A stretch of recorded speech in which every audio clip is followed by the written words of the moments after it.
باندازِ نبوت دین کی تبلیغ فرمائی۔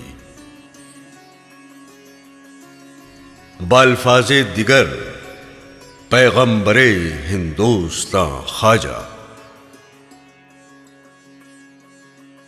محسن انسانیت، امن و شانتی کے علمبردار، قومی ایکتا کے بانی، غریبوں اور لاچاروں کے مسیحا، خدائے واحد کی عبادت اور رسول اکرم صلی اللہ علیہ وسلم کے اطاعت گزار بندے، خواجہ خواجگاں حضرت معین الدین حسن چشتی رحمت اللہ علیہ کا آستانہ مبارک ہے، جو گزشتہ تقریباً 900 سالوں سے لاکھوں عقیدت مندوں کی روحانی پیاس، شکستہ دلوں کا مدعا، آرزوؤں، خواہشوں اور تمناؤں کو خالق کائنات تک پہنچانے کا وسیلہ ہو کر ایک روشن مینار کی مانند اپنی نورانی شعاؤں سے تابانی بخش رہا ہے۔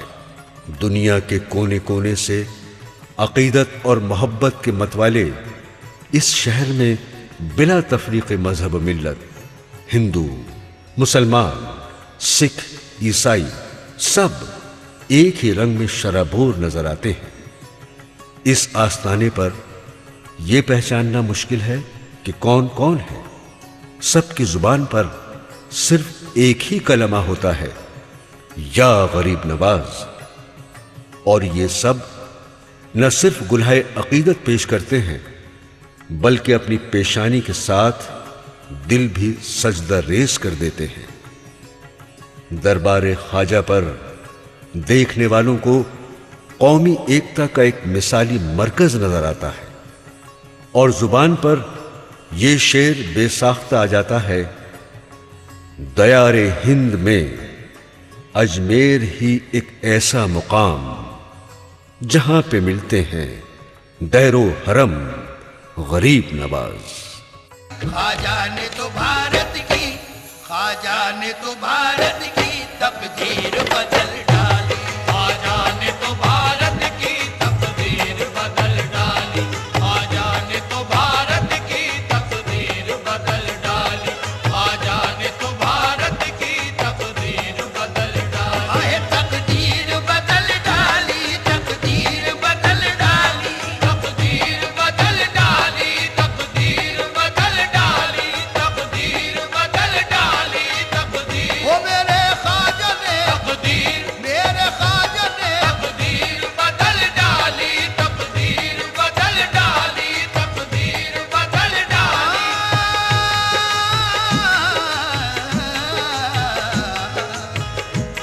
بوئے مدینہ آتی ہے راجستھان سے، بوئے مدینہ آتی ہے راجستھان سے، آتے ہیں لوگ روز پہ ہندوستان سے، آتے ہیں لوگ روز پہ ہندوستان سے، واقف ہے آج اندھے بھی خواجہ کی شان سے، واقف ہے آج اندھے بھی خواجہ کی شان سے، جب خواجہ المدد کہا دل کی زبان سے تو تقدیر بدل ڈالی، تقدیر بدل ڈالی، تقدیر بدل ڈالی، تقدیر وہ میرے خواجہ نے تقدیر، میرے خواجہ نے تقدیر، میرے خواجہ نے تقدیر بدل ڈالی، تقدیر بدل ڈالی، تقدیر بدل ڈالی۔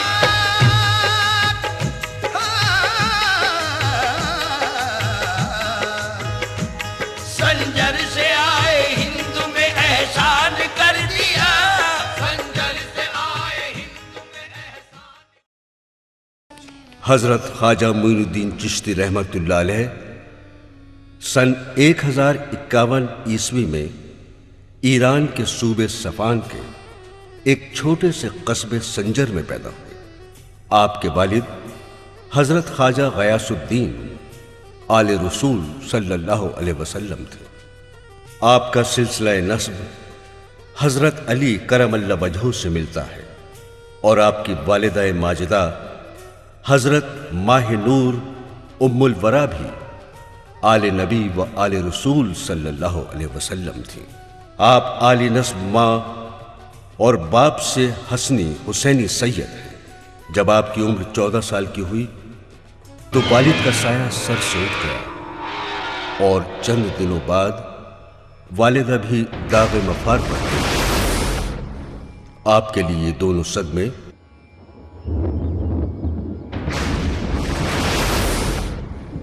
مگر آپ نے اپنے والد سے جو قرآن کی تعلیم حاصل کی تھی وہ آپ کا واحد سہارا بنی۔ والد کی طرف سے آپ کو ایک پنچکی اور ایک انگوروں کا باغ ورثے میں ملا۔ کفالت کے لیے اس کے سوا اور کچھ نہ تھا۔ ایک روز آپ اپنے باغ میں سچائی کر رہے تھے کہ ایک بزرگ جن کا نام حضرت ابراہیم قندوزی رحمت اللہ علیہ تھا وہاں تشریف لائے۔ خواجہ صاحب بچپن سے ہی درویشوں، صوفیوں اور فقیروں سے رغبت رکھتے اور ان کا احترام کرتے تھے۔ حضرت ابراہیم قندوزی کو دیکھ کر آپ ان کی طرف ادب اور احترام سے بڑھے، انہیں باعزت بٹھایا اور میٹھے انگوروں کا ایک خوشہ ان کی خدمت میں پیش کیا۔ حضرت قندوزی کو آپ کی ادا بے حد پسند آئی اور انہوں نے چند روٹی کے ٹکڑے نکال کر اپنے منہ میں چبائے، پھر ان ٹکڑوں کو منہ سے نکال کر خواجہ صاحب کی طرف بڑھا کر کہا کہ انہیں کھا لو۔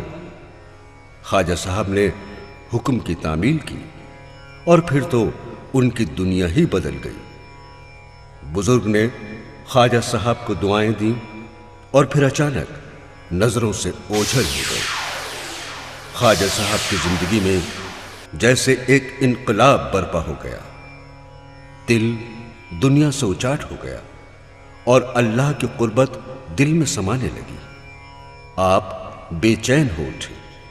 پنچکی اور انگوروں کے باغ کو آپ نے فروخت کر دیا، تمام پیسہ غریبوں اور مسکینوں میں تقسیم کر دیا اور تنہا اپنے وطن عزیز سے تلاش حق میں نکل پڑے۔ جب آپ کی عمر 20 سال ہوئی تو آپ خراساں کے ایک دینی مدرسے میں داخل ہو گئے اور وہیں رہ کر دین کی مکمل تعلیم حاصل کی۔ مدرسے سے نکلنے کے بعد آپ کسی پیر کامل کی تلاش میں پھر نکل پڑے جو اللہ سے قریب ہونے کا صحیح راستہ بتا سکے اور جو کہ صرف روحانی تعلیم سے ہی حاصل ہو سکتا تھا۔ چنانچہ ایک دن آپ سمرقند سے رخصت ہوئے اور اللہ کا نام لے کر مغرب کی جانب روانہ ہو گئے۔ مغرب کی زمین بڑے بڑے عارفان حق کے مزارات سے بھری پڑی تھی اور بڑے بڑے بزرگ اس سرزمین پر موجود تھے جہاں قدم قدم پر فیض کا دریا جاری تھا، مگر اس تمام سفر میں کوئی بزرگ کامل آپ کو نہ ملا اور آپ برابر چلتے رہے جیسے کوئی باطنی کشش اپنی طرف کھینچے لیے جا رہی ہو۔ ابھی نشاپور سے کچھ ہی دور بڑھے تھے کہ قصبہ ہارون کی طرف رخ ہوا۔ یہاں حضرت خواجہ عثمان ہارونی رحمت اللہ علیہ کی خانقاہ تھی۔ یہ وہ روحانی سمندر تھا جہاں لوگ اپنی اپنی روحانی پیاس بجھا رہے تھے۔ جب آپ خانقاہ میں داخل ہوئے تو آپ نے فوراً سمجھ لیا کہ یہی وہ منزل ہے جس کی انہیں ایک مدت سے تلاش تھی۔ جب پیر و مرشد کی نگاہ خواجہ صاحب پر پڑی تو انہوں نے بھی سمجھ لیا کہ یہی وہ شہباز ہے جو میری امیدوں کو پورا کرنے والا ہے۔ دونوں نے ایک دوسرے کو دیکھا، طالب کو مطلوب مل گیا اور آپ حضرت عثمان ہارونی رحمت اللہ علیہ کے مرید ہو گئے۔ حضرت خواجہ عثمان ہارونی نے بھی نہایت لطف و کرم سے اپنی آغوش شفقت میں لے لیا، کمال محبت اور شوق سے آپ کی حاضری اور خلوص کو قبول فرمایا، آپ کی مریدی اور بیعت کو قابل فخر سمجھا۔ اس کے بعد خواجہ صاحب کا ہاتھ پکڑ کر روبہ قبلہ ہو کر فرمایا، اے معین الدین، میں نے تجھ کو خدا تک پہنچا دیا اور قبول بارگاہ خداوندی کر دیا۔ آپ 20 سال تک اپنے پیر و مرشد کی خدمت میں حاضر رہے، روحانی تعلیم حاصل کی اور دل و جان سے پیر کے ہر حکم کی تعمیل کی۔ آپ کی اس جاں توڑ خدمت کے عوض حضرت ہارونی رحمت اللہ علیہ نے بھی وہ نعمتیں اور دولتیں آپ کو عطا کی جو حد و حساب سے باہر ہے۔ اسی درمیان آپ نے اپنے پیر کے ساتھ فریضہ حج ادا کیا۔ حضرت عثمان ہارونی رحمت اللہ علیہ نے خانہ کعبہ میں کھڑے ہو کر فرمایا، اے اللہ، تو میرے معین کو قبول فرما۔ ندائی، ہم نے تمہارے معین کو قبول کیا۔ پھر مدینہ منورہ میں زیارت رسول صلی اللہ علیہ وسلم کو تشریف لے گئے۔ یہاں بھی حضرت عثمان ہارونی رحمت اللہ علیہ نے روضہ نبی کریم صلی اللہ علیہ وسلم پر یہ التجا کی، اے حبیب خدا، میرے معین کو قبول فرمائیے۔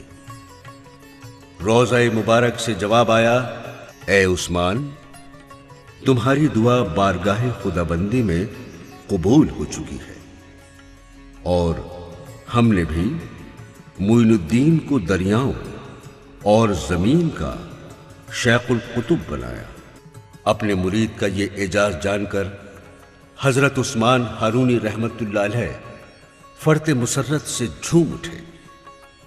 معرفت اور حقیقت کی تمام منزلیں طے کرانے کے بعد پیر کامل نے وہ تمام تبرکات جو انہوں نے بزرگان چشت سے حاصل کی تھیں اپنے ہونہار مرید حضرت خواجہ غریب نواز رحمت اللہ علیہ کو عطا کر کے نصیحت فرمائی، اے معین الدین، خلق خدا سے طمع نہ کرنا، ہرگز آبادی میں نہ ٹھہرنا اور کسی سے کچھ طلب نہ کرنا۔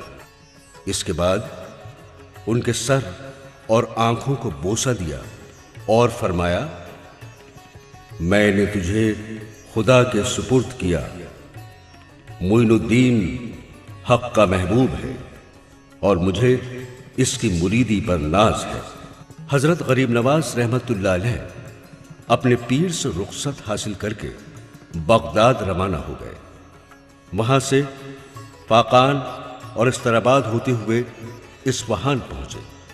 اسی زمانے میں حضرت خواجہ قطب الدین بختیار کاکی رحمت اللہ علیہ مرشد کامل کی تلاش میں سفر کرتے ہوئے ادھر آ نکلے اور وہیں قیام کیا۔ ایک دن آپ کی نظر حضرت غریب نواز رحمت اللہ علیہ پر پڑی اور موقع پا کر خدمت میں حاضر ہوئے۔ آپ نے مدعا عرض کیا اور آپ کے دست حق پرست پر بیعت کر کے حلقہ ارادت میں شامل ہوئے اور پھر بغداد تشریف لے گئے۔ جب آپ کی عمر 50 سال کی تھی، آپ نے حج کا ارادہ کیا اور اکیلے روانہ ہو گئے۔ فریضہ حج ادا کرنے کے بعد مدینہ منورہ دربار رسالت مآب صلی اللہ علیہ وسلم میں حاضر ہوئے اور کچھ دن وہاں قیام کیا۔ ایک رات آپ محو خواب تھے کہ آپ کو بشارت ہوئی کہ آپ مسجد نبوی میں حاضر ہیں، اور نماز سے فارغ ہونے کے بعد جب مسجد نبوی کے تمام نمازی روضہ اقدس کے قریب صلاۃ و سلام پڑھ کر ادب و احترام سے رخصت ہو رہے تھے کہ یکایک یہ ندا گونجی، معین الدین کو بلاؤ۔ خادم روضہ نے محراب مسجد میں کھڑے ہو کر آواز دی، معین الدین حاضر ہو۔ اس مجمع میں جتنے معین الدین تھے سب حاضر ہونے لگے۔ خادم روضہ کو حیرت ہوئی کہ کس معین الدین کو سرکار نے طلب کیا ہے۔ پھر ندائی، معین الدین چشتی کو حاضر کرو۔ خواجہ معین الدین چشتی رحمت اللہ علیہ لبیک لبیک کہتے ہوئے خادم روضہ کے قریب پہنچے اور خادم نے آپ کو روضہ اقدس تک پہنچا دیا۔ روضہ اقدس کا دروازہ خود بخود کھل گیا اور ارشاد نبوی صلی اللہ علیہ وسلم ہوا، اے قطب المشائخ اندر آ جاؤ۔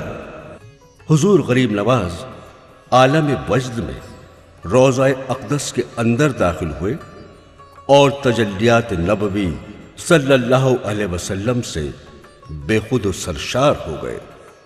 آپ کو حکم ہوا، اے معین الدین، تو ہمارے دین کا معین ہے، ہم نے تجھے ہند کی ولایت عطا کی، ہندوستان جا اور اجمیر میں قیام کر، وہیں سے تبلیغ اسلام کرنا۔ حضرت غریب نواز رحمت اللہ علیہ جب نیند سے جاگے تو ایک عجیب سی کیفیت طاری تھی۔ اس کیف و سرور نے جب آپ کے دل کو سکون بخشا تو فرمان رسالت یاد آیا۔ آپ حیران تھے، یہ ہندوستان کہاں ہے اور اجمیر کدھر؟ انہی فکروں میں شام ہو گئی۔ بعد نماز عشاء آپ کی آنکھ لگ گئی تو دوبارہ آپ کو عالم خواب میں بشارت ہوئی۔ آپ کو ہندوستان کا نقشہ اور اجمیر کے تمام مناظر اور حالات نظر آنے لگے۔ اس دور میں ہندوستان کے سیاسی اور اخلاقی حالات بہت بگڑے تھے۔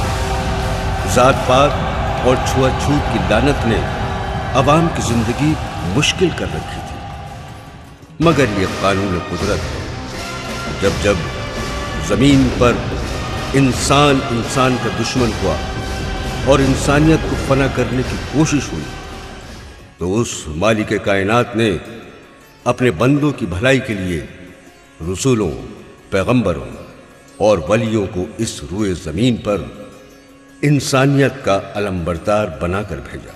اسی لیے حضرت غریب نواز رحمت اللہ علیہ کو ہندوستان آنے کا حکم ہوا اور یہ خوشخبری دی گئی کہ ہم نے تمہیں ایسا علم عطا کیا ہے کہ جہاں جاؤ گے لوگ تمہاری زبان کو بآسانی سمجھ جائیں گے اور تم ان کی زبان کو سمجھ لو گے۔ جب آنکھ کھلی تو آپ نے بارگاہ خداوندی میں سجدہ شکر ادا کیا اور بارگاہ رسالت مآب صلی اللہ علیہ وسلم میں درود و سلام کا نذرانہ پیش کیا اور وہاں سے رخصت ہو کر بغداد واپس آئے۔ اپنے پیر کو سارا واقعہ بیان کیا۔ حضرت عثمان ہارونی رحمت اللہ علیہ یہ سن کر خوشی سے جھوم گئے۔ حضرت خواجہ کو اپنے سینے سے لگایا اور ہندوستان کی ولایت ملنے پر مبارکباد دی اور اپنے خادم خاص خواجہ فخر الدین کو طلب کیا اور غریب نواز سے فرمایا، اے معین الدین، آج سے میں فخر الدین کو تمہارے سپرد کرتا ہوں، آج سے یہ تمہاری خدمت میں رہیں گے۔ فخر الدین سے کہا، تا عمر میرے معین کی خدمت میں رہنا، تم اور تمہاری اولادیں انشاءاللہ تا قیامت خوشحال رہیں گی۔